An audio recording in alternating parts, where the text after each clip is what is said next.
In a world full of uncertainty, pain, and unanswered questions, there comes a time in every life when we face a storm we didn't see coming. A storm that shakes our foundation, tests our faith, and forces us to ask, why me? But even in the darkest valley, there is a story that reminds us, don't give up. This is the story of Job.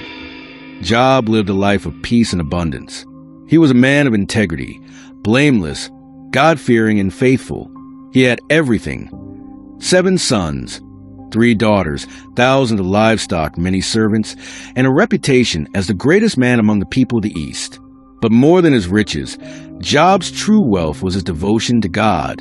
Every morning, he rose early to pray, not just for himself, but for his children. He worshiped, not because life was easy, but because his heart belonged to the Lord.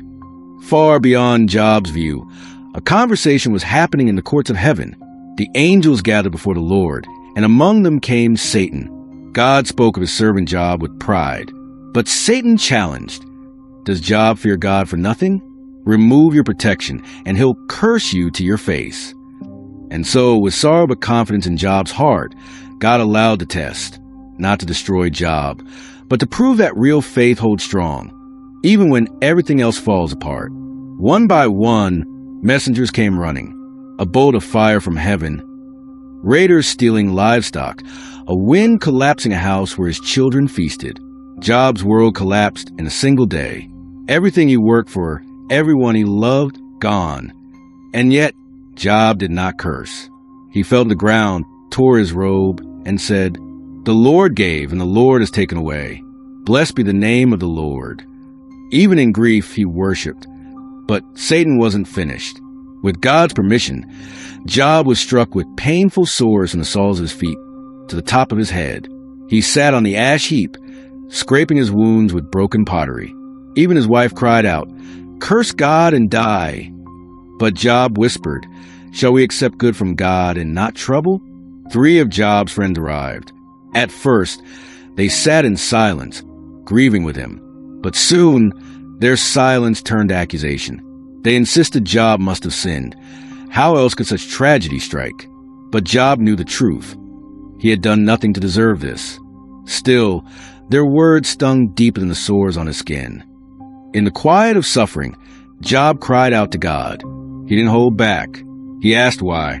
He questioned justice. But he never walked away. In his agony, he clung to the only hope he had. I know my Redeemer lives, he said, and in the end he will stand on the earth.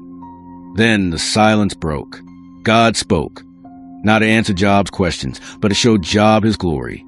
He pointed to the stars, the seas, the creatures of the earth. Where were you when I laid the foundations of the world? In that moment, Job realized God was bigger than his pain and still in control. God restored Job, not just his health and wealth, but his soul. He was blessed with more than he had before. Twice the livestock, more children, long years of peace. But the real gift was a deeper understanding of who God is. He had seen God not just in blessing, but in the storm. You may be walking through your own storm today, confused, broken, on the edge of giving up. But remember Job, God sees you. He hears your cries. And he is not finished with your story. The same God who walked with Job in the ashes walks with you now. So don't give up. Trust him, even when it hurts. If this message touched your heart, don't let it stop here. Subscribe and join us on this journey of faith, hope, and truth. Let's grow together in God's Word, because your Redeemer lives.